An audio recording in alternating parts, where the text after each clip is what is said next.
What's going on, everybody? Welcome back to another episode of Gaming with the Broscast. Nick, before you even talk, it's been over 500 days since we've gotten a proper Nintendo Direct, and this is what we get. 500 days. We hadn't even started this podcast at the time that a last full direct came out, because the last one was September 2019. We started in November 2019. So we haven't even had the chance to talk about a full Nintendo Direct. And this is what we get: a 50-minute extravaganza for a bunch of third-party titles. A bunch of remakes and like remasters and like not even remaster. Stubbs the Zombie is just straight up ported to all the systems. I mean there was we'll get to it here in a little bit, but I just have to get this off my chest or whatever. There was good stuff. I'm not just complaining. I understand like COVID and stuff that it just a lot of this stuff is getting, shuffled around and stuff like that. I was just telling Nick that I had done like a kind of a reaction to the Direct after we streamed it on Thursday or Wednesday, and the video was doing really well on my personal YouTube channel, and it was just fun going through like all the comments, and like most people tend to agree. I mean, some were like, "You're being too harsh" or whatever. I'm like, it's like I understand there's stuff to be excited about. There was some good stuff announced, like Mario Golf. There's some exciting stuff, but I mean, we were just expecting more. It's just and like people are saying, "Oh, you're too harsh. You're entitled to whatever." I mean, it's not a charity case. Like, we're buying products from Nintendo. Like, they need to sell us on the future of their product somehow, and doing so by showing some of the games that they showed. It was just kind of filler, and like we were so excited for 50 minutes. Like, we've never really had a direct this long before. No, we haven't. And just we get like a $60 Skyward Sword port and some other stuff, but we'll get into it later. We'll talk about the things we loved about it before we talk about how much we didn't like it, because I don't want to be too pessimistic. But we'll get into that in a little bit. But yeah, this is the Gaming with the Broscast, episode 64. My name is Harrison. I'm here with my brother Nick, as always. Nick, how's your Florida life been? How's the weather? Oh man, the weather is fantastic. Like, I've never gone to. I've never gone like far south during the winter. Yeah. So like literally my body is not used to this sort of heat like during February. So I think my skin is actually like my legs and arms actually broke out in like a rash. I don't know exactly what it was from, but I'm kind of deducing that it was just from the heat and from for the past 24 just like the kind of the hard weather change or whatever. Yeah, kind of quicker than my body expected the weather to change. Yeah. But it's been a great week. Work is getting better, slowing down a little bit, not working as late at night. That's and even when I do here, it's like it's not too bad, because I'm not like kind of in a third floor attic area, which is fine, like, which is great. But like kind of being able to look out the window and see the water and all that stuff, it's been really nice. And spend a lot of time working outside, which is cool. Cool. Like, it just sit on the couch outside and do some work. So like, even like I worked a little bit this weekend, and even that wasn't too bad, because I just got to kind of enjoy everything. Went to the skate park on Saturday. Nice. got some footage filmed by Alicia. We went together, and she was filming, cheering me on. So it was really fun. Went out to dinner. Florida's kind of crazy. So Saturday morning we were going to go on a walk on the beach, and we did, but we stopped at a coffee shop, and this coffee shop had just opened like 9 days ago. Oh wow, okay. But literally like 100% of the employees there were not wearing masks. It's a different world, man. Florida is like, it's a whole different world. I mean, it's completely different than anything else. And yeah, like it really is. And before that, like we had seen like a few people like at the grocery store or restaurants like not wearing masks. Yeah. But just the whole group of employees there, like I don't know, and they were talking a lot too, like to me when I was ordering my food. Yeah. Like, it almost seemed like like aggressive, man. Yeah. He was asking me all these questions. He was like asking me, he's like, oh, so you must not be from around here. And I was like, yeah, we're just visiting for the weekend. And I was like, I don't know if he said that because I was wearing a mask or because probably. Yeah. And it was like a small coffee shop too. Like it wasn't like a big, it wasn't like a Harris Teeter or something. It was that's funny. Small. Yeah, they don't care. They give zero. They don't care about anything down there. They just don't. So that's weird. Yeah, so that's why we haven't we haven't gone out much when Alicia's parents were here, just because her dad's a little bit older, so like we didn't want to expose them or anything. But we went out this weekend and explored the area. It's like a really cool area. A lot of younger people there too. But yeah, different world. Like Florida's just different beast, even compared to North Carolina. Yeah, which is like considered like a southern state. Yeah, but it's been a good week. Cool. How's your week been? It was good. It was good. We kind of we've had some nasty weather here. We were preparing for an ice storm that kind of got overblown. You know how weathermen are. And but I mean, it did ice up, but it wasn't too bad. I mean, I ended up going out to get batteries and stuff, or filling up the flashlights, making sure everything was good to go. Just in case we lost power, but we never did, or nothing ever. I know there's a couple places that did, but we were fortunate enough not have to deal with something like that. Friday night, me and the parents watched Kellen, and Kaylee had gone over to a friend's house for the night, so we went out to our local bar, and I mean, everything closes about 9 around here, just with restrictions and stuff, but kind of like Florida, we walked in and not a mask was on, and it's a bar. So people just don't care. So like we were walking around trying to find, because it was like packed. So we were trying to find like a place to sit so we could order some food and some drinks. And we ended up standing up at the bar. And as we were walking around, I looked at Brittany. I was like, man, I kind of feel stupid wearing a mask right now, because like nobody's wearing one. The employees were, but yeah, when you kind of get into like the bar scene and like the whole restaurant thing in general, when you're going out, because like once people sit down, you take your masks off. So it kind of doesn't make sense, but I mean that's just what people do, I guess. So like wearing a mask to go in. Yeah, I don't really see people like here in North Carolina. They generally have masks on. Like it's not a big deal. There's a couple people. Like I remember going to Walmart one time, and this guy, they were handing out masks if you didn't have one, and this guy walked through the crowd or whatever, and they were like, hey, you need to put a mask on. He's like, I got asthma or something like that, and then just didn't even, I mean, no one even like tried to stop him, whatever. But oh man, I was like, man, it's really not that big of a deal. Like it's whatever. But people don't care. Yeah, other than that, pretty standard work week, all that good stuff. It was a good week. Nice. I have to talk about this movie I watched this weekend. It's called Replicas. Came out in 2018. Features Keanu Reeves. Okay. I don't know how you feel about him as an actor. He's okay. He's a wonderful human being. I don't think he's a good actor. No, when you take him out of like your standard action roles, because I mean he doesn't do a lot of talking in like John Wick or something, where even The Matrix, he's not talking like that much. No. So all right, I'm going to go into full spoilers for Replicas real quick, because I don't recommend anyone watch it. Is this the movie that I've seen on Facebook where like he's like buried in the ground for a scene or something, and like just his head is sticking up? No, that's okay. I think that's some different, probably bad movie. Yeah. Okay. Continue. But he's a biomedical research scientist who works at this company, and his job is attempting to transfer the mind of a dead soldier into an android with superhuman strength.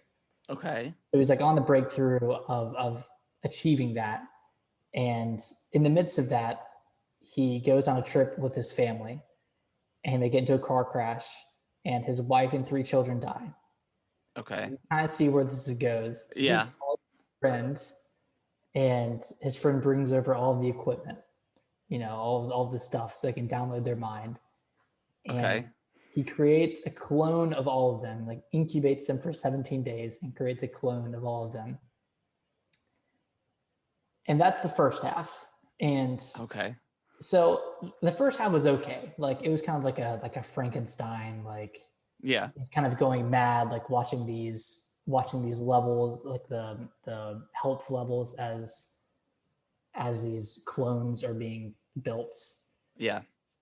And then it gets weird. So they all. So sorry, I missed a pivotal plot point. 3 kids died, and his wife died, and his friend only had 3 pods. So he had to pick a name out of the hat. Oh my gosh. That person couldn't be brought back to life. So it was one of his daughters, and it was the one he loved the most, based off of the 15 minutes of background they gave on the family relationship. yeah. So what he did was he went into everyone's like neural pathways and deleted the memory of the daughter Zoe from their mind. Oh God. Okay. Yeah. So he was the only one with the memory. And then he brought them all back and they were all like, it was kind of like they hadn't skipped a beat, but they were still adjusting to their new bodies. So yeah, they were like really hungry and because they hadn't eaten in 17 days. And they kind of felt like something was missing in their life and whatever. So the wife ended up finding out, or kind of confronted Keanu about it, and he told her that they died. Do they look the same? Yeah, they look exactly the same. Okay. It was a perfect clone. I'm just trying to think of what. So the company he works for is actually an evil company that is planning on like selling clones or creating these clones and selling them for malicious purposes. Yeah.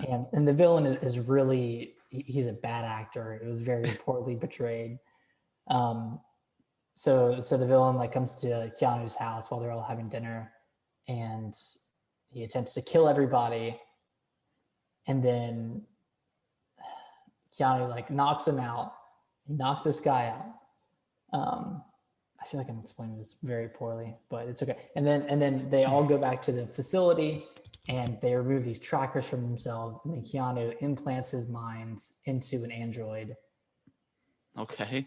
Which is what he was trying to do with the other people, but he did it himself where he puts on this thing and sticks a needle in his eye and then downloads his mind data and uploads android. And then that android comes alive and starts killing the villain and killing everybody. And then they kind of escape, I guess. And so Keanu and his family escape, but then there's the robot with Keanu's mind, and then there's the villain. And then they start their own company. Yeah. Transferring the minds of terminally ill / old people into new bodies. Yeah. Okay. And that's pretty much it. So I'm sure I missed a few points, but to go back to the 3 pod situation, once these pods have been used, can they never be used again? Because what's to stop you from just... See, that's the really stupid thing about the movie is they can be used again. So he could have just... Oh, sorry. I missed the last scene of the movie. He does bring back the last daughter. Oh, okay. At the end, presumably through either another pod or the same pod that they used. Okay. But then all the other people's minds are still erased, so they don't have the memories of the other daughter when she comes back? Yeah, they never explained that part because the mother ended up being told that she had a daughter and her memory was erased. Yeah. So I don't know if Keanu like went into their minds and added back in that memory he deleted, but that was another plot hole in the movie. There were a whole lot of plot holes that I didn't jump into, but it got an 11% on Rotten Tomatoes, like I didn't want to look up reviews for this movie before I watched it because I didn't want to like paint, What made you want to watch this movie? We were struggling to find something to watch and Yeah. came across it with Keanu, and Alicia and I both like Keanu Reeves as a human and not as an actor. So we saw this and we're like, oh, the trailer looked pretty cool. Like it looked like they were, duplicating humans, whatever. It looked pretty science fiction-y. And then halfway through, I was like, all right, I have to look at the reviews because this is turning really bad really fast. Yeah. It's like, oh shit, 11%. Yeah, bad. Yeah. Okay. Sorry, well, that's we'll stay away from that one then. I mean, I would watch it if you want to see like a pretty bad movie, but yeah. But otherwise. But is it like one of those bad? It's so bad that it's good kind of movie. Kind of, yeah. Okay. Like the acting is pretty. Aside from Thomas Middleditch, who I don't know if you know who he is, but let's see, what movies he was in. He was in Silicon Valley. Okay, I've never seen that. It's a good show. You should watch it. You probably recognize him if you saw him, but okay. Most of the acting was pretty bad, especially Keanu. Especially Keanu. Yeah. Anyways, sorry, I didn't mean to derail us, but we can. Good old Keanu. Yeah, he's not a great actor, but it's okay. He's a nice guy. He's a nice guy. We're gonna jump right into kind of major spoilers for Little Nightmares 2 and The Medium. So I would say if you're listening to the show, maybe skip ahead just a little bit if you don't want it to be spoiled. But we kind of just wanted to talk about some of the stuff in those two games. And everyone's had Little Nightmares 2 just came out, but Medium's been out for about a month. So, but yeah, let's start with The Medium, Nick. I know we had talked about on the podcast before, just our kind of our impressions with it. How did you like the story and kind of like some of the major kind of story beats? I thought the story was really good. It kind of unfolded like in a timely manner. Like a lot of revelations came towards the end, and it was just a really well done story. I really enjoyed it. A little, the names were a little bit hard to remember because they were so similar. Like Henry, I had to turn on the subtitles and have it so where it showed the person's name because like you said, it was pretty hard to tell who was talking without it. But yeah, I really enjoyed the story. I mean, the Maw is a creepy character, and I thought, I'm forgetting his name. The voice actor. He played Troy Baker. Troy Baker, yeah. I thought he did an excellent job with the voicing of the Maw. Yeah, how did you like the ending? Like, it doesn't really. It's like the way the game ends or whatever. It's implied that you either kill yourself or you have to shoot your sister to get rid of the Maw. Yeah, super cliffhanger. Just about and it kind of just ends like you hear the gun go off, but you don't know what happens. And then of course, I'm forgetting the character's name, but the dad, you see like his spirit form coming out. Oh, Thomas, yeah, you see Thomas's spirit form come out, which I don't know what that really means as far as the story goes, but I guess he's free now. Yeah. But he also doesn't know where Thomas, like the main Thomas, is. So, it was kind of interesting, and just like, and then like the whole creepiness factor of the friend or whatever, that I guess it's heavily implied that he molested the sister or whatever when she was he did when they were younger. And that's kind of where all the stuff started with the Maw and stuff. So it was, I didn't know this at the time, but the Maw was an extension of Sadness or Lily. Yeah. Because of like her trauma that she faced, and that's why you had to either kill yourself or kill Lily at the end, because the Maw wouldn't go away if Lily was still alive. Yeah. But I don't know why she would kill. I don't know why Marianne would kill herself. Well, because I think because So is it stated that if she kills Lily, the maw will go away and be I think that's killed? implied. Because she's the one that brought him in, like him into the physical world or whatever. Yeah, because she created it. Okay, because yeah, I mean it's stated that she kills herself because he wants her because she's more powerful, I guess, And as a then medium. if he couldn't get her, then he would just kind of fade away, or would he Yeah, just stay there for forever? yeah, I think he would just stay in Lily's whatever presence or something. Mm. But yeah, I really liked all the interactions with them all. There's a couple of frustrating points with him, just because I mean, there's no action in the or there's no like fighting in the game or whatever, so you just have to run away. And there were some parts that got a little frustrating, but yeah, he's a really creepy guy. Just talking about like wearing you as his skin suit or Yeah, whatever. that was he wouldn't stop talking about that, and Yeah, that's creepy. but How yeah, did you like the parts where you played as Nathan or Thomas? Thomas, sorry. it was a little slow. There was a couple of Yeah. spots, especially that first time you're going in there and you're going through Mhm. like the hedge maze or whatever. Yeah, that seemed to go on forever. Yeah, that lasted a long. The parts where you went inside the mansion and stuff were okay. I mean, it was fine. Mm. Um, but yeah, that stuff kind of drug on a little bit, I thought. And then like the part where you um it's that agent or whatever, you go into his mind and you're like traveling through like the world and like there's the Yeah. bookcases and all that stuff. That part lasted a little bit too long, I think, as well. But yeah, it was okay. Yeah, I thought those parts were. I don't want to say they were filler because like the bookcase section was pretty cool, at least from like an environmental Yeah, aspect, but it kind of felt like it was kind of padded out in between playing as Marianne because I just wanted to see what happened with her.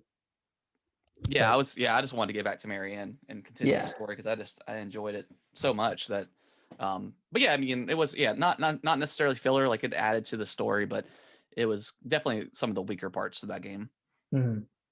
for sure. But yeah, there's I mean there's gonna be like we said, there's some sort of cliffhanger at the end, so hopefully there'll be another medium. Yeah. Do you think there will be a sequel? I don't know. I would want there to be. I thought it was. I really enjoyed it, like the atmosphere and stuff. So Yeah, I would like to see a new one. yeah. I'd like to see a new one with like a little bit of combat Yeah, potentially. maybe that's what it was missing, just like some more combat or Yeah, something. yeah. If you had to rank it out of 10, what do you think you would give it? Probably like a 7. Yeah, Like that's what I wrote like down. it's good. It's not. It doesn't overstay its welcome. It's Mhm. 5 or 6 hours, so it's very short. Um, yeah, I mean it's a game without combat. I didn't know kind of what to expect. I didn't know that there wasn't going to be any combat in the game. Um, but just going through like Bloober's kind of track record, there usually isn't. So that did make sense. Yeah, yeah. It was a good change of pace from like I had been playing Assassin's Creed for 50 plus hours before that, so like it was Yeah, good change of pace to play a 5 to 6 hour game with no combat and just kind of be there for the story and play through right. that. So I liked it. I thought it was like a 7 out of 10 game. You know, the fact that it was on Game Pass Yeah, made quite a big difference. Like I don't know if I would have. yeah. I don't think this thing's worth $60. I think it was only like 50 or 40 on Oh, okay. So okay, front. okay. Yeah, Well then, yeah, then that's fine. yeah, because But there's not yeah, much replayability to it either. no, not really. I mean, unless you just and I mean the only reason you're going through that game is for the story. So Mhm. yeah, I don't see why you would want to replay it unless you're just achievement hunting or whatever. Um, Yeah, but yeah, great game, great recommendation for Game Pass, especially. It's one of those perfect Game Pass games. yeah, and it was one of the first Series X/S exclusive games that came out. Yeah, yeah, it was good. Do you All right, think it was let, like, sorry, but do no, you you're think fine. a good showcase of what the Series X and S can do, or kind of a watered? Uh, I don't think that this could have been done on the previous Xbox just with the two kind of engines running. So yeah, I think it is a good showcase. But still, I still want some. I want to see something more like that first real game. You're just like, yes, like this cannot be done on anything else other than the Series X. Yeah. No, I agree 100%. Let's jump into Little Nightmares 2 real quick and just kind of, I mean, there's not much of a story in this game anyways, but we'll kind of talk about like the monsters and stuff that you kind of go through. So we've already talked about this before, but after you finished it, what was kind of your general thoughts of the game? So I thought the atmosphere was excellent. I kind of liked it better than the first game where I just feel like it had more varied environments. Well, the first game was completely on a ship, but the second one kind of expanded beyond that. The school section, the wilderness, the first section, and the Pale City, I thought were standouts. Yeah. But the hospital was super creepy. Oh yeah, with like the weird like mannequin stuff. Yeah. Going on with the flashlight. Yeah, that was really creepy. That last part with him was pretty tense when you were just trying to escape to get back to 6, and there were like 15 of them chasing you. Oh yeah, you had to like periodically turn around and freeze them all with your flashlight. The game does a very, very good job of making it feel very tense that you could get swept up any second by these monsters. Like it's a very, very close call scenarios of you like sliding under a door or something like that. We've talked about it before, but with the game being 2D, but you're still kind of running, in the foreground or background or whatever. For a lot of these levels, it can make the camera angles kind of weird, and you think that you should be able to pass something when no, not actually, you can't. Specifically, there's a part where you're running through hallways and there's like these hands coming out and grabbing you, and that part can be a little bit difficult because it's hard to see exactly where you are on screen. What was kind of like I kind of want to talk about the monsters. What was kind of like your favorite like monster in terms of like creepiness? Well, the hand for sure, or I should say the hands, like the little severed hands. Yeah, those are creepy. The combat sections with those were pretty tense. Yeah, and then the first time you come across it was pretty freaky. Yeah. Because that was in I think that was in the school. Yeah, I think so. Maybe the hospital. Maybe it was a hospital. Yeah. That and the mannequins in the hospital were pretty scary. Yeah, they were definitely creepy. I really liked the teacher. She was creepy whenever with her like extended neck or whatever. And then that whole scene at the very end where she's coming through the vents trying to get you and like you barely escape. So that was cool. Yeah, that was pretty tense. Yeah. How'd you like the first encounter with the guy with the shotgun? Oh, it's creepy. They did like a really great job of like, you go through the house the whole time and you're like, man, where's this guy at? And you see like the creepy like mannequin dummies or whatever. And you keep thinking they're going to get up and chase you or something. But then, whenever you're first walking by him and he's ripping up meat or something, that was pretty creepy. They did a good job of setting that up. And then just that kind of chase sequence was cool. It was a really quick kind of chase sequence, but going through like the field or whatever and trying to hide from him. It was definitely tense. Yeah, that was a cool opening to the game for sure.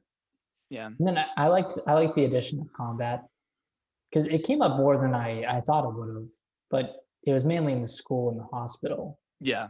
Where you were using like an axe or a bat to fight the kids or the hand or whatever have you. But I thought that was cool. Like it wasn't a lot, but just kind of having that kind of varied gameplay was pretty great. Like it was good addition to the first game. I did struggle. I didn't love the combat because there's a couple sections with like the kids where they can like and again they kind of juke you out.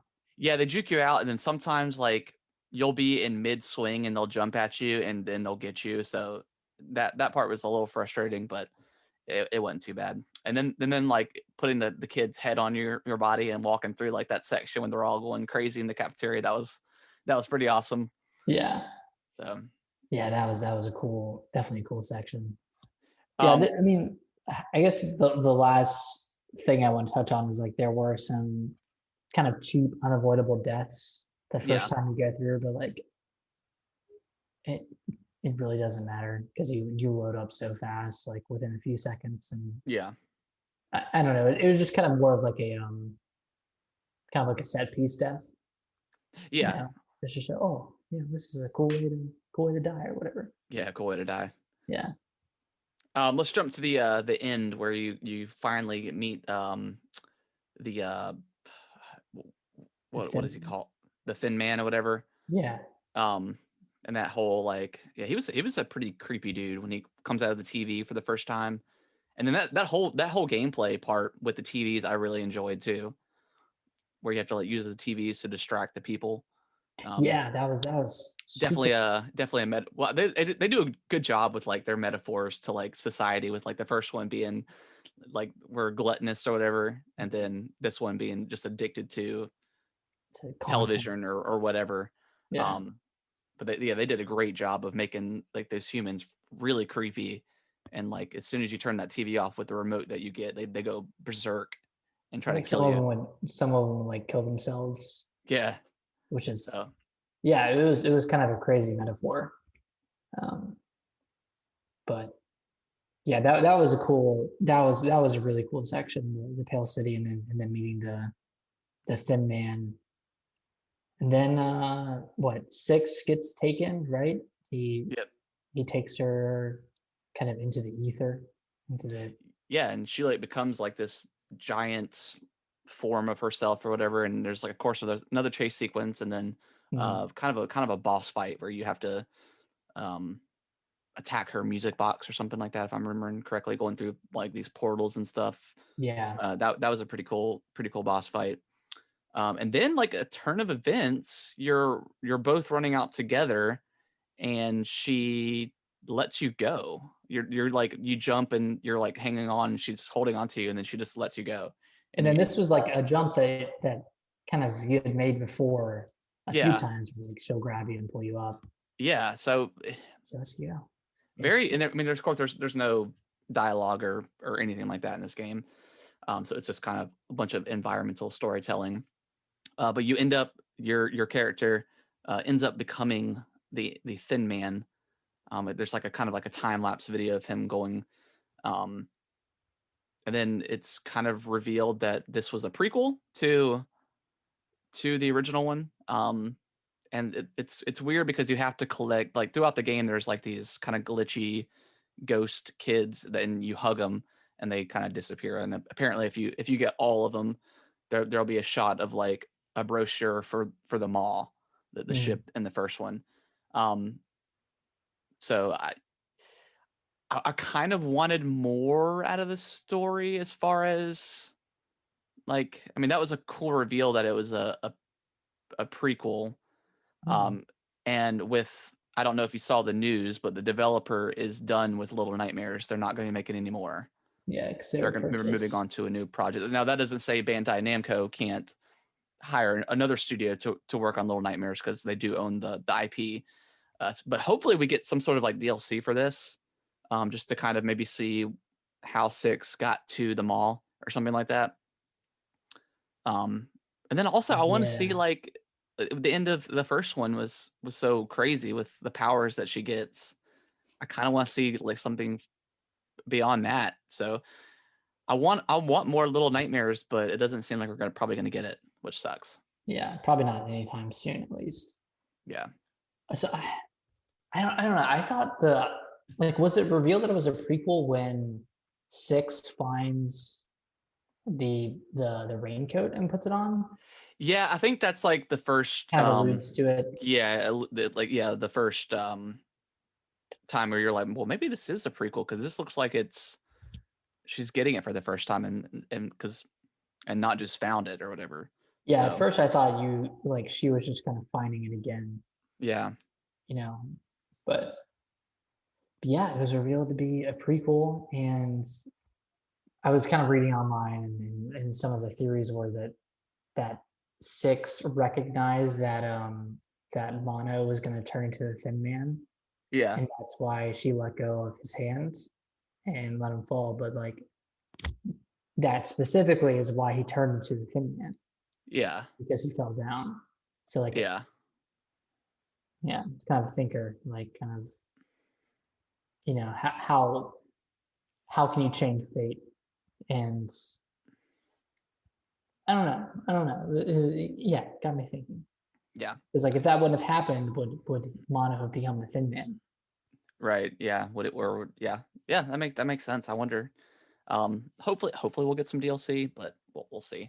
Mm. Any final thoughts on Little Nightmares? Uh, I don't think so. I think I liked it more than the first game. I did too. Yeah, it was the set pieces were cooler. It's a beautiful game too. Mm. The first one looked really good. Um, but yeah, it's a great game. Great game. Yeah, highly recommend. For sure. I did like the hats too. All the hats you could find, they were cool. I don't think I found a single hat, to be Really? honest. Yeah, I was looking for them. I was too, like near the end, but Yeah. didn't buy a single damn one. But yeah, that's going to conclude our kind of spoilers. So we'll jump into what we've been playing. I have been playing some Pokemon Go. They Okay.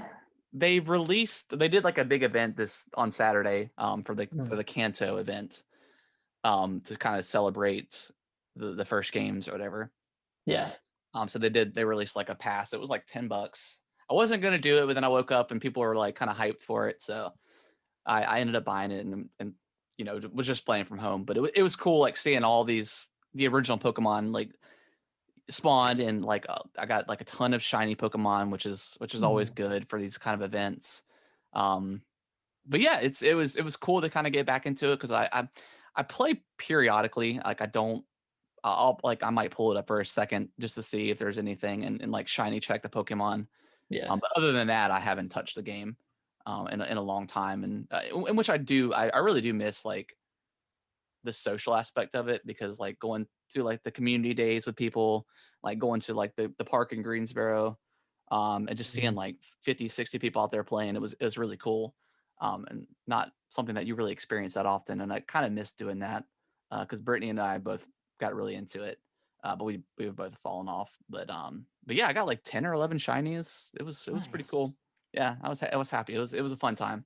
Um, Yeah, I miss that first summer of when it came out. Like that was like everybody was playing it, man. Oh yeah, like you could just assume that everybody on their phone outside was playing Pokemon yeah. Go. People were walking around like they were playing Pokemon. Like, it's Yeah, crazy. But man. other than that, I have been playing. I finished up. We talked about it last week. I finished up Bowser's Fury, but I've been going through like the main story of 3D World, Mhm. and getting. I just beat it today. World credits, and then of course I'm going to like the post game stuff with Rosalina and stuff like that. Great game, man. There's a lot of levels that are just fantastic. Um, yeah, I mean it's an older game. It came out originally on the Wii U, but Mhm. if you guys have not played it, um, I would say it's worth it just because of Bowser's Fury alone. Like that's such a unique expansion. Yeah. And very very happy that they added that on, because I honestly probably wouldn't have picked this up without that. But of course, like the main story of 3D World is great. Like some of those levels are just absolutely fantastic, and Mhm. using all the power ups and stuff is fun, and just going through them and um, getting all the stars and 100%ing every level. It's been a lot of fun. So are you gonna like completely 100% it, like get all the Oh yeah. stamps? I plan on You know what that means, going through right? That means you have what to play through it 4 times. 4 times. Yeah, you have to play through it with each character to get all the stamps. Oh really? Well, Yeah. some levels require a certain character. You I have to don't. play through all of them. You have to beat it with all of them. Yeah. Or the alternative way is to, at the very end of each level, add in the 3 other characters and have them all jump on the flagpole Oh, at the same time. well, I'm not gonna do that. Obviously, that's too much. Yeah, but that's how you get like the final stamps. I think is to Oh, be. gotcha. Yeah. I do like in this game though, and I don't remember this being in the original. When you get a star or a Like stamp a green and you star. die, and you have to restart the level, it saves the fact that you got it the first time. Yeah, I don't. And Yeah, I you don't think don't. it did that in the beginning. Yeah, and that was like a godsend because like I remember in the first game like that was kind of where the challenge was being able to do all that stuff and then completing the level. But this now if you exit the level without beating it first, then obviously you're going to lose your progress with the stars and stamps. But I'm so happy that they added that into it because it is Yeah, very that's nice, a very nice. nice addition. Yeah, and it's a little bit quicker too. You move around a little bit faster. yeah. Fun game though, fun game. Yeah, I fantastic. think that is all I've been playing. Oh no, I picked up the DLC for Dragon Ball Z Kakarot. Just because I was itching to play it, and I was kind of reading some reviews on it. It's bad. It's not a great DLC. The first one. Is it a one, story DLC? it is. So and I'll jump into like kind of the story of Dragon Ball Super or whatever. But so it takes place after Dragon Ball Z. It starts going into the Super plot with Beerus and Whis, the Destroyer God. Okay. And you go to his. Well, first of all, it doesn't follow the Super stuff at all. Like you go to his world, whatever, Beerus' home, and Whis starts training Goku and Vegeta. In the actual story, Beerus awakens and he wants someone to fight, and he's heard that there was like a legend of like a god Super Saiyan, and then he goes to Earth, and then that's where everything happens. But in this case, they get you and they take you to his homeworld, and then you start basically having to. The whole point of the first DLC is to get your level because they raised the cap up to like 300, I think, for your level, and they introduced a new item that can like automatically level you up. So, but you have to grind and you have to fight Whis like a bunch of times to get this item, and it's fun. I mean, it takes like a minute to fight, so it's nothing crazy, and the fights aren't too hard. Now again, with this style of game, if you don't have like health or like potions or whatever, you're gonna lose just because you just get hurt so easily. But yeah, it's a pretty big grind fest. There's like no story to it. It's weird because Vegeta gets in the show or the manga, Vegeta never goes into Super Saiyan God. He just immediately goes into Super Saiyan God, Super Saiyan, yeah, whatever, with the blue hair. Super Saiyan Blue is what they call it. Yeah. So in the show, he never goes into like the red haired form, but he does in this. So it's weird. It's not even canon. Yeah, it's not even canon. It's very weird. But whatever. And then after that, there's a second part which introduces the story arc for Frieza. And there's like you fight Frieza one time and or twice, I think, and that's it. It's a very, very quick DLC. It does give you Super Saiyan Blue, which is cool to use that in then fights. And the actual fight with Frieza is really cool. They do some cool stuff with like the combat and kind of like the way you finish them off is a really cool I don't know, video or something. But yeah, it's $25. There's going to be a part 3. So I don't know what that's going to entail, like, because I mean, I guess the next thing after the Vegeta or the Frieza stuff is like the tournament of, or not the tournament of power, but like the tournament between universe 6 and 7. I know I'm getting like, if you don't know what this is, it's kind of getting off the rails or whatever, but so I don't know what they're going to introduce. And then if they do a second Dragon Ball Z Kakarot, are they going to get into the super stuff? So, or are they going to do DLC after this? I'm not really sure. But it's not a great DLC. They did introduce like something called horde battles where you fight like hundreds of enemies, 150 enemies, 300 enemies at once. and you are so overpowered from the first DLC that I literally spammed the B button. I just pressed the B button the entire time. And killed and them you all. kill them all. They also it's also very weird too, because I guess it's strange because when you're training with Whis in the first DLC, you start off with nothing, and you learn Kaioken, you learn Super Saiyan, you learn Super Saiyan 2, you learn Super Saiyan 3, even though you have already done this. And they do something funny, like with the dialogue. Goku will be like, I've actually already learned this. He's like, oh my gosh, okay. And then you just move on to the next training or whatever. So it's strange, and it made it seem like if someone's first playing the game but skip the story and just jump immediately into the DLC, that's the way they get you to the power level that you need to be at. But then I don't know why you would not play the story and then just jump immediately into it's very weird the way they did it. That is weird. So hopefully the DLC 3 will be good, or be just a bit longer, like with more kind of story elements to it. Yeah, and this is $25 for the season pass with all 3 DLCs. Yeah, that's right. Okay, so you already had it before, right? Yeah. I mean, like I didn't have the season pass. I just bought it. Okay. But yeah, not great. Hopefully the third one will be better, but we'll see. Oh, I really like the game, man. It's like a 7 out of 10, whatever. But sometimes just those kind of games just click with you, and you love it. Like, it's like not great, but you still just want to play it, Other than that has been it. Okay. What have I been playing?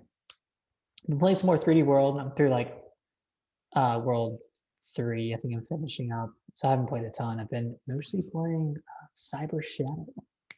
So I finished that up yesterday. Dude, like, it's been a pretty frustrating game, like especially the latter half, just playing through those levels. Not necessarily the boss fights, but just like getting from checkpoint to checkpoint has been really, really hard and frustrating. And we were talking about this earlier, but some of those levels where you're like setting off motion sensors and setting up alarms, like, those are really frustrating because like once you set it off, like you're pretty much dead. Like, you can't really do much. But I thought the last boss was pretty phenomenal, and it had a bit of a learning curve, and you had to figure out like each part of the fight. But once you do, like, it's pretty easy to fly through the first few and get to the last one. And so I thought it was like the last boss fight, and then every other boss fight in the game were really well designed. Like, some of like the, I don't want to say some of my favorite boss fights because that's not true, but like they were pretty phenomenal boss fights. And like, I almost wish it was like a boss rush game instead of a play through these levels and get to the boss, play through checkpoints, because I felt like that was way more better executed than the actual like checkpoint to checkpoint gameplay. Yeah. Like, I thought it was really good. I thought the unlocks were well paced. Getting the double jump was awesome. Yeah. Like the first few chapters weren't too difficult, but then it got pretty difficult. It kind of ramps up 6 through 9. Yeah.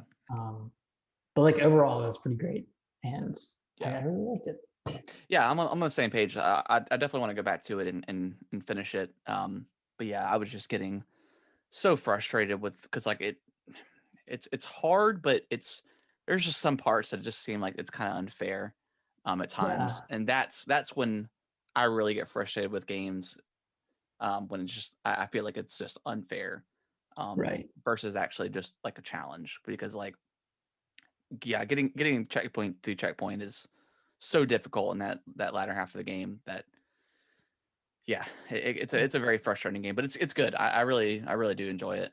Yeah, it's really good. Like, sometimes it would take me like 20 to 30 minutes to get from one checkpoint to another. I think I was at 9 hours when I finished.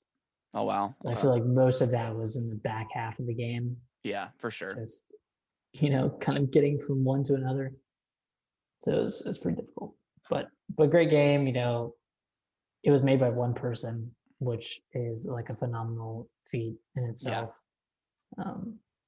Yeah. I went back and played and kind of started through King of Cards, Shovel Knight King of Cards again. Yeah. Just because I don't know why, but I never finished it back when it came out in 2019. So I want to. Yeah, I haven't finished it either. Yeah, I want to go through and wrap that up. Finish it. I really like the card battling mechanic too, and it was really cool. Yeah, it's pretty cool. So yeah, I'll probably do the same thing and kind of go back through it because there's I don't know when there's the next kind of big game is coming out, so we'll see. Yeah, that's pretty much it for me. Cyber Shadow, finishing up Warhammers 2, 3D World. Yeah. You wanna jump into this Nintendo Direct that Let's do it. I'm so excited. I'm so excited. So for the first time in a year and a half, we had a 50-minute long Nintendo Direct, and you and I were both super hyped up for it, and kind of we tweeted out some expectations that we had. And I just want to read that list real quick, just for giggles. Yeah. Let's see. So I said Zelda Wii U port / 2D remake, which was almost correct. Yeah. New Smash character, that was kind of a given. Pokemon Snap gameplay, didn't even get that. Yeah. Very weird. Didn't even mention it. Yeah. It's like, well, that'll probably come on Pokemon Day. Yeah, that's true. At the end of this month. Bravely Default 2 final trailer, we got that. I said Fire Emblem Echoes or a new remake. Didn't see anything there. Metroid Prime Trilogy, didn't see anything. Mario and Rabbids sequel, no. Bayonetta 3, no news. And then Hollow Knight Silksong, nothing. So that was kind of like our expectations, and most of it didn't come true. Yeah. But do you want to go through the biggest announcements? Yeah, I guess let's just start from the top. So like it ended with the trailer for Splatoon 3, which it's very weird because like they said that they were focusing on stuff at the beginning of, or like the first half of 2021, but then they ended with that. So it was weird. Which coming in 2022. Yeah. So they had like kind of like a 3 or 4 minute trailer showing like the customizations and stuff like that. A couple of like new weapons. I'm looking forward to this. I really want it to be completely different than Splatoon 1 and 2. If it's kind of more of the same, I probably won't pick it up. Just because, I mean, I've played 1, and then going from 1 to 2, not a huge difference at all, really. I mean, there are weapons that they added, but I don't want more weapons because there's so many in the game. I kind of want to see something more interesting with like the story mode in the campaign, and it looks like maybe there's going to be like some open world aspects to it. With the desert scenario and stuff, and then you travel to like the city or whatever, but maybe there's going to be something in between that. Maybe some like side missions or something. Looking forward to it, but kind of skeptical, I guess. A little bit. When they first showed like the cinematic of the character like walking sideways and showing the background, I thought it was like a 2D spinoff for a minute. Yeah. And I was kind of excited. Cool. I was kind of excited for that. And then they showed like traditional Splatoon gameplay, and I was like, okay, This looks like a Splatoon game set in a less colorful world. Kind of like when they showed off the multiplayer, it just looked exactly the same. Yeah, I think there were like a few differences, but they were pretty subtle. Yeah, and there's a new weapon and stuff. Yeah. New ability, but other than that, yeah. I mean, they'll obviously show more. Like Splatoon 2 came out in like 2017, so it's been a while. Yeah. So I hope there are like a lot of changes to the game. Because I did like 2, but it felt like a 1.5 if anything. So yeah, definitely. I'm excited to see more about what this game is. Yep. Yeah. And then they specifically mentioned Breath of the Wild 2 that said that the development was going good, but they weren't going to share any details. Because quite honest, I think they're probably pushing for an end of year date for this thing in like November, but it may get pushed just with COVID and stuff like that. So yeah, they're not going to give us a definitive date quite yet. right. But then they moved over to the Zelda Skyward Sword port. Yeah. So what are your thoughts on this? Because it's a $60 game. It's going to be it's HDified because it was originally Right. on the original Wii. And then they, of course, gave us an option to play without motion controls. So what are your thoughts on this thing as just a whole? I don't want to speak too preemptively because we haven't seen like a ton of the changes that are in this game, but from that trailer, it seems like a mediocre Wii port that's priced way too high. Yeah. Yeah, I think that's where $60. I have mine pre-ordered on Amazon. I don't know, man. I'm a sucker. But I think that we're going to get something new with this game. Because there is amiibo support. They didn't mention anything about it. But it's got amiibo support. I'm thinking whenever we get the next proper or the Zelda Direct that everyone's hoping that we get, which I think will be next month. That's my kind of guess. I think we'll get some sort of like additional content for this game. But don't you think they would have announced it in the initial Direct? Because that's what they did with 3D World. Yeah, I think we'll get something additional. Okay. Yeah, because they have to justify that $60 price tag somehow. Yeah, I mean, like they did that with like Wind Waker for the Wii U, like that was $60. Twilight Princess, but those kind of had some like quality of life improvements for sure. Yeah, especially Wind Waker. Yeah, especially Wind Waker. So like I want to see what else they do for Skyward Sword aside from remapping the motion controls. Yeah, I think they have to. I think they have to add something because with kind of like the speculation of Wind Waker and Twilight Princess being a package deal, and that'll be $60, of course. All of a sudden, people are gonna be like, "Well, these two Zelda games that are superior are 60, but you want to charge 60 for just this one game." Yeah, I think they might have something extra with it. I'm hoping. I hope you're right because I want this. Like Skyward Sword and like Spirit Tracks are like two of the only Zelda games that I've started and haven't completed. Yep. I haven't beaten. So like I want to play this again, and I'm probably gonna end up picking it up, even if it doesn't add a ton of stuff. But like, yeah, I don't know. I just want to have a good reason to play it. Like, I don't want to have a description of a green rupee pop up every time I pick up a green rupee. Yeah, it's like, oh, yeah, that was annoying. Like one. Yeah, it's just like that's just like the bare minimum of what they should do for this game, I think. But I'm really excited to see the if they do a Zelda 35th anniversary direct. Like, yeah, I'd want to see more on what this port or what this remaster is. Yep, for sure. I think you got the list in front of you, right? Yeah, I've listed the big announcements. So, Mario Golf Super Rush. Yes, this one is very surprise. It's kind of the surprise gem of the direct. It looks awesome. Like I am super. It gives me like heavy Wii Sport vibes as far as like the golf goes, because that was like my favorite sport on the original one. So definitely heavy vibes from that. But yeah, I mean, it just looks great.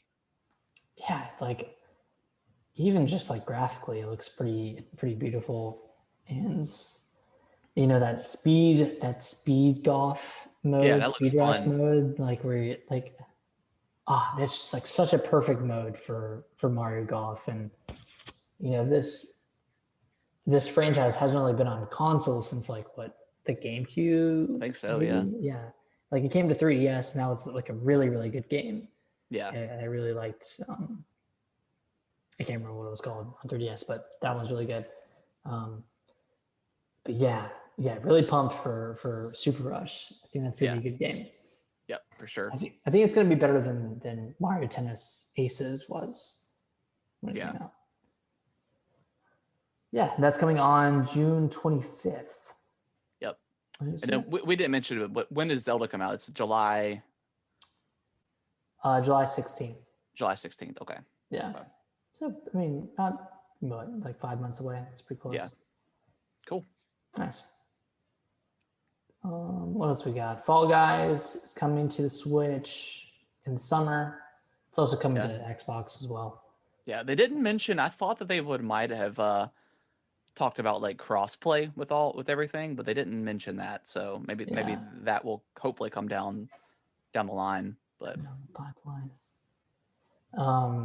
For all the Smash fans, Pyra and Mithra from Xenoblade Chronicles 2 are coming. I'm so ready. Smash. We talked about it in like the stream, but I'm ready for this Smash stuff to be over with. Like I think there's 2 more characters.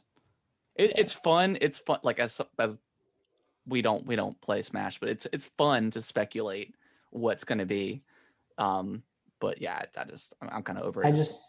I don't want it to be the main announcement of every Nintendo event. Yeah. At least they started off with it, and then we could just move on. Yeah. But yeah, I'm kind of over it. Same. Hyrule Warriors Age of Calamity is getting an expansion pack with 2 waves of content, with the first launching in June and then the second one coming in November. They didn't talk about what it was. I mean, I know they did like a list of kind of like what to expect for $20, but they didn't talk about anything. So new characters though. Yeah, new characters. I'm assuming new story. Obviously, some new story stuff. I don't know. Depending on what it is, I don't know if I'll pick this up because I still haven't beaten the first one or the original. We still need to finish it. Campaign. I'm thinking maybe if there is a Zelda Direct, we'll get some more news on that. Yeah, probably get like some characters announced or something. Yeah. Yeah, that'd be good for a Zelda Direct. That Skyward Sword, The Wind Waker, Twilight. I mean, they have a lot of stuff that they could announce for that. Yeah. Yeah, a lot of stuff. A lot of stuff they can do. Mm-hmm. No More Heroes 3 is launching on August 27th. So that's finally got a release date. I mean, that was announced like a few years ago. Yeah. So that one's finally coming out. You never played any of the other ones, right? No, it never kind of caught my attention. Yeah, I'm like halfway through the first one, and it's pretty good. Yeah. It's kind of like it's just really clunky gameplay because it's such an old game. Yeah. It's like I don't know if I'm gonna finish it.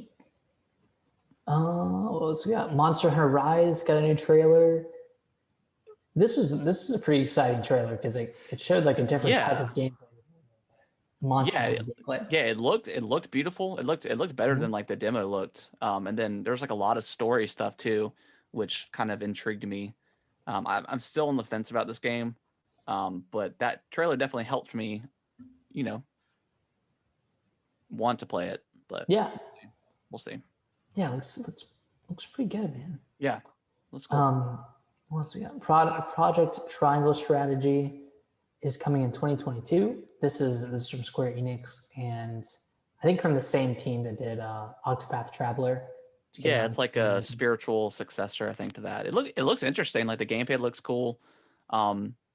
Super serious. Like it's such a serious game. Like just all the voice acting and stuff that was going on during the trailer. But I downloaded the demo, but I have not played it yet. Same here. I've been meaning to try it.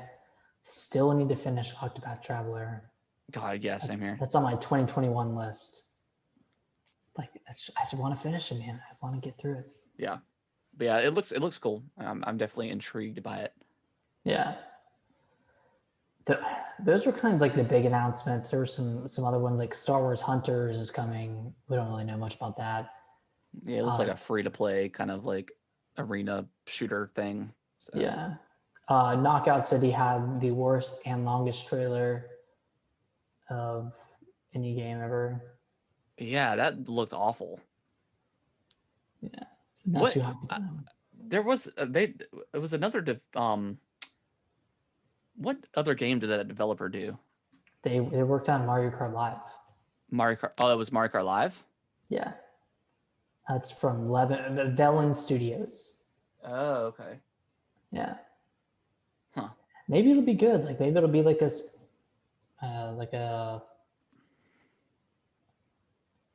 maybe like a Splatoon type cartoony multiplayer game. It could be good. It was just I don't think it was the right trailer. No, and like having like all the characters at the beginning trying to make stupid jokes, it didn't land. Yeah, it didn't land, especially. I mean, I don't know. It was about halfway when that thing came on, and we kind of were getting to the point where we're realizing that I just don't have anything to announce, and then that was all right. There's 15 minutes left, you know. Yeah, they announced that, so yeah, it doesn't look good, but who knows? It could be awesome. Mm-hmm.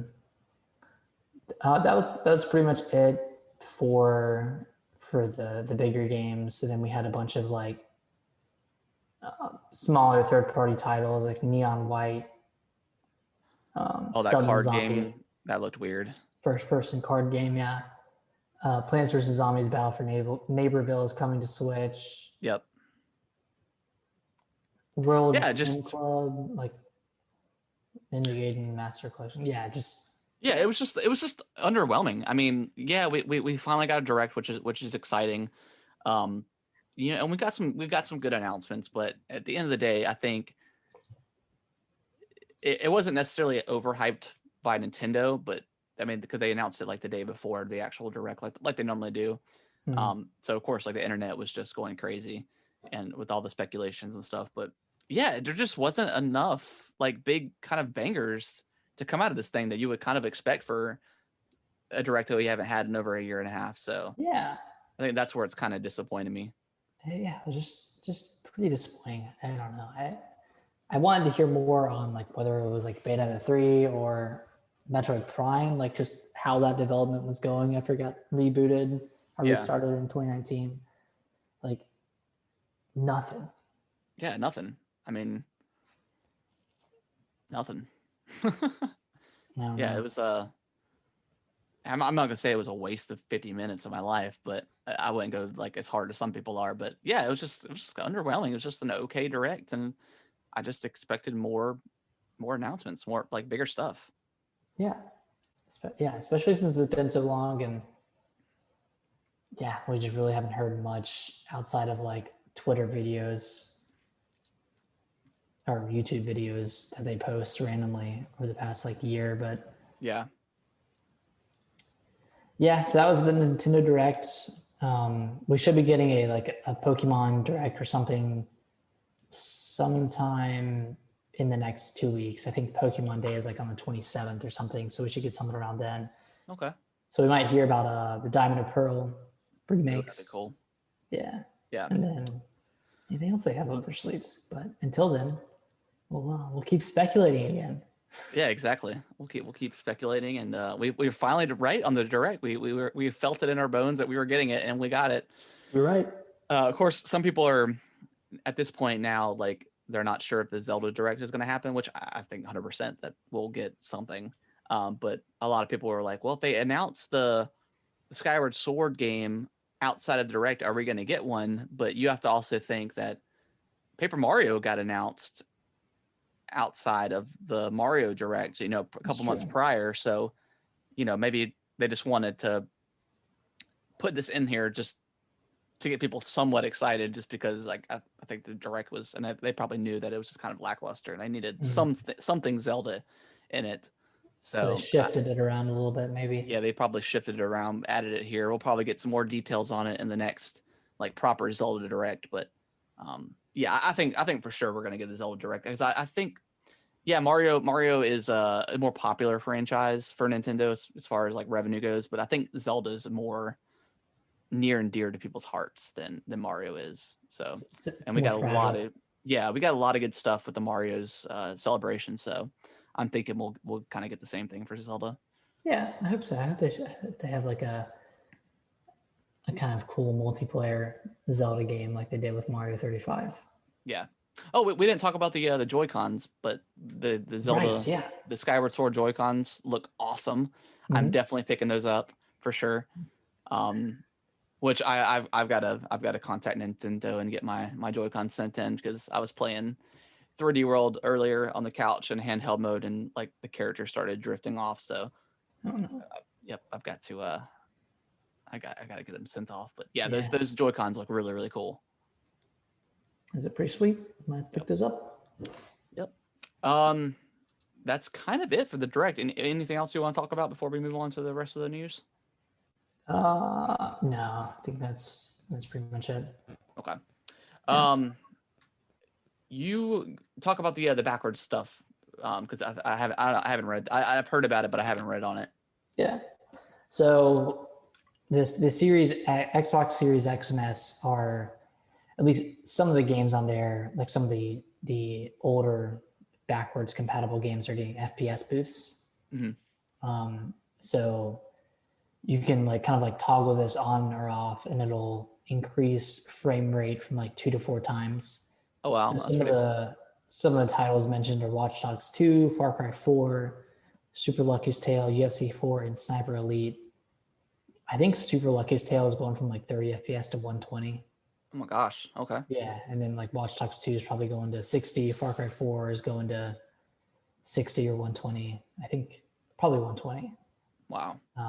Yeah, so they're getting big boosts, and then more games will be compatible with the FPS boost over time. So they'll add in older games. Awesome. So Xbox is definitely like focusing, I think, more on like making older games better right now than. Yeah, they're just trying to make everything play great on the Series X. Yeah. Not just the joke is like they're focused on the older stuff and not new stuff, but there hasn't anything out yet. But we'll get there eventually with the new Xbox games. But yeah, that's great.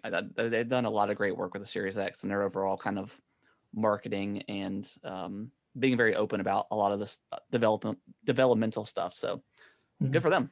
Good for them. Yeah, that's pretty exciting. I mean, I don't know what games I hope they add it for, but yeah, I mean, there's nothing in specific that I'm like, I really want to play this on, with better frame rate, but maybe they'll add something that I'm like, oh, cool. And then I'll go check it out and play it again or something. Yeah. But yeah. Bloober is working on maybe the next Silent Hill game. Yeah. So according to a comment made by the Bloober team developer, the studio is working on an already established horror game franchise. And then kind of around the same time, Konami stated that they were like outsourcing the development of some of their titles. Yeah. Mainly like the Metal Gear Solid franchise, and I think one other one. But okay. kind of those two announcements together are bringing people to think that it might be Silent Hill. Okay. Cool. I mean, that's kind of the medium was like very Silent Hill-esque. So I think that's gonna be a great collaboration, because I like what the medium, or I like the medium and Bloober. So cool. Sweet. Yeah. We talked about this earlier, but Little Nightmares 2 could be the last game in the series. I don't have the developer's name in front of me, but they are moving on to new projects. That doesn't say that Bandai Namco can't outsource or get a new studio to work on Little Nightmares franchise, but for now it is closed, which saddens me, because I thought that was a great series, and 2 is excellent. So yeah, it sucks. So basically, Tarsier, I don't know if I'm pronouncing that right, but that's the developer. They were purchased by Embracer Group in 2019. Yep. And since they had a prior commitment with Bandai Namco for Little Nightmares 2, they fulfilled that. But Embracer Group wants them to focus on new IPs now that they own Tarsier Group. Yeah. So that's kind of why they're stepping away, because Embracer would have to either like buy the IP itself or buy like the licensing for Little Nightmares. So they're just having Tarsier work on a new game, which is hopefully it's like something kind of not necessarily like 2D or whatever, but like kind of in the horror kind of genre, because I would love to see what else they could do with that. Yeah, they do an excellent job with just like atmosphere, especially. They very creepy. Kind of like atmospheric storytelling. Was there anything from the BlizzCon, Nick, that you got excited for? I know there was like some. I really didn't watch it or keep up with it. I know like Diablo 2 is getting a remaster, which has got a lot of people excited for. I think there was some Diablo 4 news. There's a new class, a new rogue class. But that's pretty much it. Aside from that, and Diablo 2 Resurrected. Okay. Yeah, which I think is coming this year. Okay. But I mean, was there any Overwatch 2 news? No. Okay. I think they had previously said not to expect any news until 2022 for Overwatch. Yeah, that and Diablo 4, but they had this little announcement for it. Okay. Yeah, so not too much. I mean, I don't know if I'm hyped up for Diablo 2, but I heard that was a pretty beloved game in the franchise. Yeah. So. Yeah, I don't know if I'd play it. I played a lot of 3, so I think I'm okay. And then the last bit of news, we missed it last week. We just wanted to kind of talk about it. There's a new Xbox headset coming out, I think in March is when that comes out, but it's just like a new Microsoft or Xbox branded headset. Which is kind of surprising we haven't had one yet with the launch, but here we go. It looks, the features it has, it's completely wireless, Bluetooth. You can connect to both your phone and to your game at the same time, which is cool. So if people like to chat in like Discord or something, you can do that. And then if you want to have like music playing or something, or take a phone call, you don't have to exit your game, which is cool. Yeah, that's nice. USB-C, I believe. It's $100, so it's priced relatively well. The only thing that I'm on board with this. Just want to know if it's comfy, because the headset I'm wearing now, like, that's the biggest factor. After a while, and I'm in the market for a new headset. So I will probably pick this up if it's comfortable to wear for kind of extended periods of time. So yeah. Are this Turtle Beaches? No. They're not. They're just Xbox branded, I guess. Okay. Yeah, I think it's developed by Microsoft. So, gotcha. So yeah, looks cool, and they look sleek too. So that's cool. Yeah. That is going to wrap up the show. Isn't today Zelda's 35th anniversary technically? I think it is. So happy birthday, Zelda. 35. 35. Hopefully, like we said, we'll get a proper direct here in the coming months. Because I think that that's what I'm most excited for right now, and it's just that proper direct, so we can get some really awesome. Hopefully, they have some really cool like Zelda themed, accessories and stuff like that. You can get probably a Switch, I would imagine. So yeah, looking forward to that. Maybe we'll get it this week. Who knows? Maybe we'll get it tomorrow. Nah. I hope we get a 2D remake though. Yeah, I would like to see something that they did with I always forget Link's Awakening. Whether that's maybe Oracle of Seasons, Ages kind of like mashup, or Minish Cap maybe. That'd be something good. Like that. Minish Cap. Zelda 2, like the original Zelda, maybe something kind of like redo that one completely. Yeah, that would be cool. Yeah. Who knows? We'll see next week. We shall see. But yeah, that's going to be the show, guys. Appreciate everyone that's watched live and of course downloading the show as well. Nick, where can they follow us on Twitter at? They can follow us at GamingWTBros. You can ask us any questions via DM or email us at gamingwiththebros@yahoo.com. Yep. And we will see you guys next week. Sorry, I took your plug. Oh, I don't care. No, that's fine. But yeah, we'll see you guys next week. yeah, happy gaming. Stay safe out there. Stay safe. Bye-bye. Bye-bye.